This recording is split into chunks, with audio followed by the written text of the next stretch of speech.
Alright guys, it's Dean here from CombatFit. Another quick Q&A. I know I haven't done one in a good while, so that's why I'm currently using a phone at the moment instead of a laptop, because it was a spur at the moment. I thought I'd get one done for you guys. So quite a while back, a couple of weeks back, I had a really good question, and I think this can definitely relate to some people out there. Definitely relates to me because I've been there, and so I can imagine it relating to you guys as well. It's a really common question. So the question is, hello Dean, I've been exercising for about a year and a half now, and for the last 6 months I haven't seen any results, which has caused me to lose motivation, and exercise is becoming a chore. I got results from the workouts I'm doing, therefore I fear that if I change the workouts I would lose the results I've gained. I would like to know how I could change up my workouts to progress further in my fitness, and how to keep myself motivated. Right, so obviously a lot of people have this issue, so they tend to fear change because they've already got the results. So for example, for me, when I was first starting off, I was doing a lot of heavy weights, wasn't really focused on form or anything like that, but I still got the results because obviously I upped my diet, and I was first time I started lifting weights. So I got the results, and then I kept the same workouts, didn't change them, so I plateaued, which obviously this person here has done. And when you plateau, you do fear coming out of it, okay? Because you fear that the results are just going to shrink off you, they're just going to dissolve and disappear, and you're into little fairy dust, all right? But that isn't reality. That doesn't happen. You know, that's going to happen if you just focus on, you know, this person hasn't really stated whether they're going to the gym or not, but if this is related to the gym, whether it is or not, then obviously, you know, if you're just going to focus on your legs, then yeah, some upper body strength, some upper body muscle might kind of shrink down a little bit. You might get a tiny bit weaker, but your legs are going to get stronger.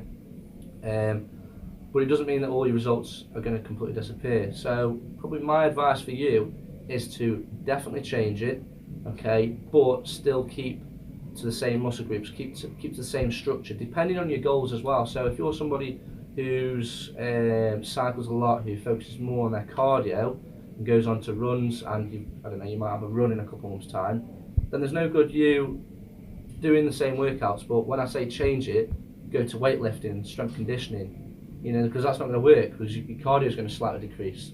So you still want to be doing your cardio work, but change the structure up. You know, that's whether that's volume, frequency, intensity. All right. So if you are a person who runs a lot, then instead of just jogging out the same route the whole time, take a drive 3 miles down the road, 4 miles down the road, and find a different route.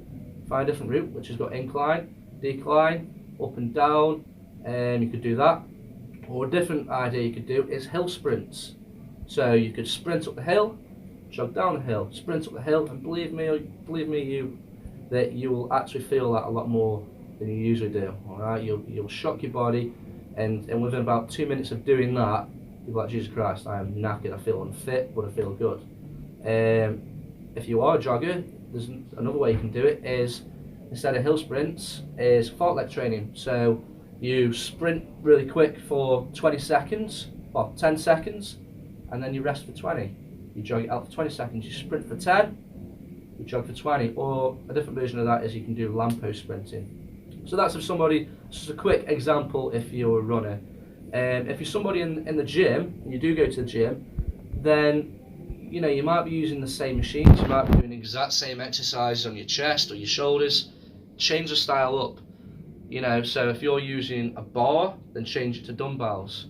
That's a version you can do to obviously get a little bit different results. The other version is obviously frequency.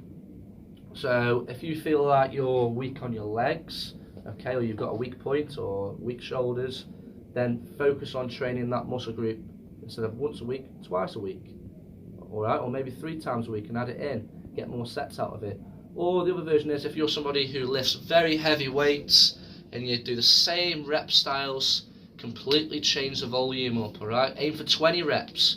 You are still going to build muscle and you are still going to build strength, all right? Or do drop sets, supersets.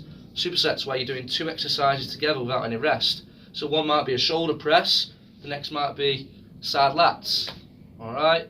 Or a drop set where you start on a really heavy weight, you do push 3 reps out, you bring down the stack, So it's lighter, and then you smash out 5 reps, 8 reps, 12, 15. So those are different styles of training you can do to obviously change your training and hopefully still get them results. And I bet you any money, if you do this, I promise you, you'll fucking get results, alright, and you'll definitely feel that aching feeling the next couple of days, which you are obviously missing because your motivation has dropped. Alright, so for this person, for anybody else listening who can relate to this, change your style of training. Alright, don't be afraid. Get out your comfort zones. That's not what you're not doing enough. You're not getting out of your fucking comfort zones. Alright, so you're staying in that little world. You're staying in your little bubble, that little box. Alright, and there's that whole other space around that. So you need to break out that bubble and challenge yourself. Alright, because if you do the same, you remain the same.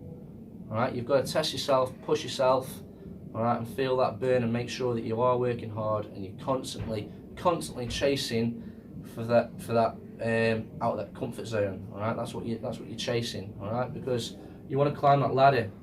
Alright, you might have made a little bit of improvement, but if you stay doing the same thing, you're going to stay at the same level.